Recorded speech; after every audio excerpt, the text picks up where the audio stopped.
សួស្តីបងប្អូនទាំងអស់គ្នាចាខ្ញុំផានិត LB Auto ថ្ងៃនេះចង់មកអួតសម្រស់របស់ប្រភេទ GAC GS3 ស្រីឆ្នាំ2025ម្ដងបងសម្រាប់ពណ៌នេះគេហៅថាពណ៌គុយខ្យងតែមានចូលមកក្នុង stock យើងថ្មីនេះហេហើយពណ៌នេះគឺមានតែមួយគ្រឿងគត់បងប្អូននៅក្នុង stock បច្ចុប្បន្នណាហើយចំពោះតម្លៃវិញឥឡូវនេះគឺតម្លៃយើងលក់ទៀតជាងទីផ្សារខាងក្រៅមែនតើហ្មងសម្រាប់បងដែលគាត់ពិចារណាប្រភេទរថយន្ត GAC ហើយចង់បានតម្លៃស្បាក់ត្រឹម20000ស្ដើងអី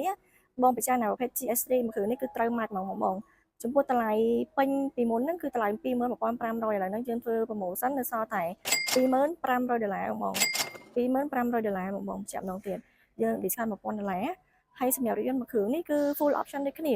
អត់ចាញ់ GF4 ទេបងហើយសម្រាប់ពណ៌នេះគឺពណ៌ថ្មីស្លាងហ្មងណាចាពណ៌នេះស្រស់ស្អាតបងអឺ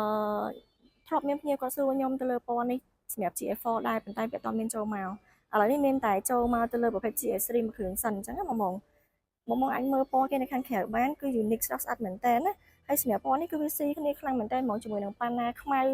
ចាហើយនឹងយ៉ាងខ្មៅហើយ highlight ជាមួយនឹង interior ខាងក្នុងស្បែកពូក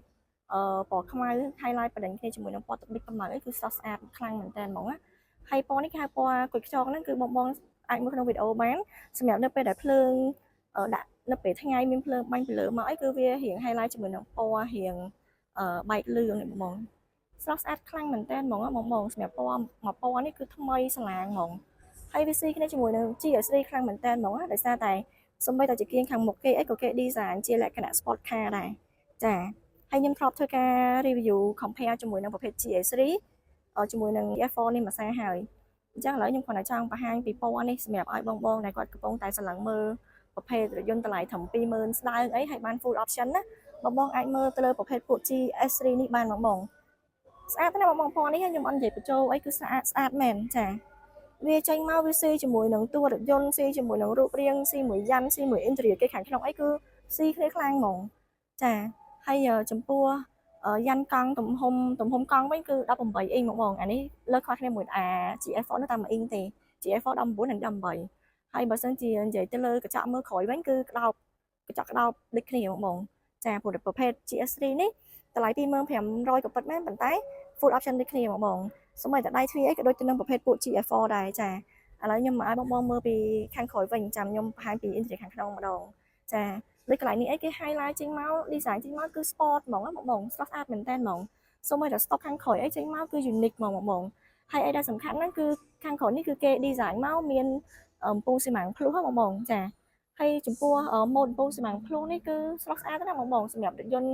តម្លៃត្រឹម20000ជាងអីមានកំពង់ស៊ីម៉ាំងភ្លុះដែរចាគឺបងចាស់ណាមើលបងចាស្រស់ស្អាតមែនតើហ្មងសម្រាប់ពណ៌មួយពណ៌នេះសម្រាប់នាងខ្ញុំក៏ស្រឡាញ់ដែរតែថវិកាដល់ឲ្យយកទៅដែរនេះហើយមានតែមួយគ្រឿងហ្នឹងគាត់បងអញ្ចឹងវាបងសម្រាប់បងដែលចង់បានពណ៌រៀងខុសប្លែកពីគេព្រោះដោយសារចូលមករដល់វាភាគច្រើនតែពណ៌សខ្មៅអញ្ចឹងសម្រាប់ពណ៌នេះបងដែលធ្លាប់សួរពីមុនអីអាចមើលវីដេអូនេះឲ្យអញ្ជើញមកមើលនៅ LB Auto បានបងតម្លៃក៏ល្អជាងទីផ្សារខាងក្រៅដែរបើសិនជានិយាយពី interior ខាងក្នុងវិញចំពោះដៃទ្វារគេ design មកជាលក្ខណៈបែប sport car បងគឺពណ៌ខ្មៅលាយជាមួយនឹងទឹកប៊ិចខ្មៅចាហើយនេះគឺ interior គេខាងក្នុងស្បែកពូកអីចេញមកគឺស្រស់ស្អាតខ្លាំងមែនតើហ្មងណាវាស័ក្តិសមជាមួយនឹងតួរថយន្តរបស់យើងហើយចំពោះចង្កូតគឺយើងប្រើជាប្រភេទចង្កូត electronic ឬមួយក៏ហៅបានថាចង្កូត e-pass ចង្កូតនេះដូចទៅនឹងប្រភេទ GS4 ដូចគ្នាចាហើយប្រភេទ GS3 នេះគឺមានប្រាំងដៃគេហៅថាប្រាំងដៃ electronic ដូចគ្នាបងចាហើយបងរកមើលពីតម្លៃ20000ជាងហើយមាន full option មានទាំងប្រាំងដៃ electronic មានអីទៀតហើយបញ្ជាក់ម្ដងទៀតម៉ាស៊ីនគឺ 1.5 turbo charge ដូចទៅនឹងប្រភេទពួក GS4 ចឹងបងសម្រាប់ការបង់ពន្ធផ្លូវប្រចាំឆ្នាំមួយឆ្នាំតែ150,000រៀលណាបងសម្រាប់រថយន្តនេះចាហើយតកតងជាមួយនឹងការស៊ីសាំងអីវិញហ្នឹងគឺចន្លោះ100គីឡូត្រឹម7លីត្រកន្លះទៅ8លីត្រអីទេចាហើយអានេះគឺផ្នែកខាងក្រោយចាគេមានម៉ាស៊ីនជាក់ក្រោយអីគេមកអាហ្មងបងសេរីបានផ្នែកខាងក្រោយអីហើយចំពោះរថយន្តនេះគឺទលាបងគេមានគេហៅថា sunshade នៅពីលើបងអាចបើកវាមកដល់ក្រោយបានបងចាស្រស់ស្អាតមែនតើហ្មងណាហើយមកវិញទៀតបងបញ្ជាក់ទីតទៅមួយដបូខាងលើនេះប្រភេទ GS3 នេះគឺបងអាចបើកដបូបានណាបងបើសិនជានិយាយពី sun របស់វាបងអាចបើករហូតដល់ខាងក្រោយបានហើយដែលសំខាន់ហ្នឹងគឺប្រភេទ GS3 នេះបងអាចបើកកញ្ចក់វាបានពាក់កណ្ដាលទៀតបង ទាំងដែរប្រភេទពួក GA4 បងបានតែសាន់តោះទេណាបងបានកញ្ចក់បានទេតែប្រភេទពួក GA3 នេះគឺវារៀងប្លែកពី GA4 ព្រោះសារវាបើកកញ្ចក់បានពាក់កណ្ដាលទៅលើដំបូលខាងលើចាអញ្ចឹងអានេះគឺភាព unique មួយដែល GA4 អត់មានទេបងអង្គុយគ្នាខាងក្រោយនេះ5នាក់អីក៏បានដែរបងសម្រាប់មានតិចតួចចាចឹងបើសិនជាបងមានចំណាប់អារម្មណ៍កុំភ្លេចតាក់ទងមកតាមរយៈនេះខ្ញុំ Planet LB Auto ឬមួយក៏អញ្ជើញមកមើលផ្ទាល់ហ្មងក៏បានដែរនៅខាងLB Auto នៅលើផ្លូវអង្គញាម៉ុងរទ្ធីកែងស្តុប Aeon 2បងហើយនេះគឺផ្នែកខាងក្រោយរបស់គេគឺធំទលាយមែនតើបងអាចដាក់អីវ៉ាន់មកឆ្ងាញ់ហ្មងនិយាយទៅបើសិននិយាយពីវលីធំឯងអាចដាក់បាន2វលីចាហើយគេមានដូចគេមានកង់ស្គាល់គេអីនៅខាងក្រោយនេះឲ្យមកអែមទៀតបងចាអញ្ចឹងបើសិនជាបងបាច់ចិត្តមានត្រឹមតែ20000ស្ដើងអីខ្ញុំ recommend ខ្លាំងមែនតើទៅលើប្រភេទពួក GAC GS3 មួយគ្រឿងនេះបងចាពណ៌ចេញមកក៏ពណ៌ unique ដែរពណ៌នេះគឺពណ៌អត់ជន់គេទេបងបើយកទៅធានាជូនហ្មងព្រោះដោយសារតែពណ៌គុយខ្យងនេះគឺមានភ្ញៀវគាត់ធ្លាប់សួរខ្ញុំប៉ុន្តែគាត់សួរទៅលើប្រភេទពួក GS4 តែគ្រាន់ថាវាអត់ទាន់មានចូលមកឥឡូវនេះវាមានចូលមកតែប្រភេទ GS3 សិនណាបងហើយសម្រាប់ពណ៌នេះបញ្ជាក់ម្ដងហើយម្ដងទៀតគឺមានតែមួយពណ៌គាត់បងឥឡូវនៅក្នុង stock ណាអញ្ចឹងបងអាចពិចារណាមកមើលបានកុំភ្លេចតាក់ទងមកតាមរយៈនេះខ្ញុំណាបង Planet LB Auto ហើយបើចង់ណាត់មកមើលឡានមើលអីកុំភ្លេចតាក់ទងមកតាម Telegram តាមរយៈលេខទូរស័ព្ទដែលខ្ញុំដាក់ក្នុងវីដេអូហ្នឹងមាន Telegram ដូចគ្នាបងចា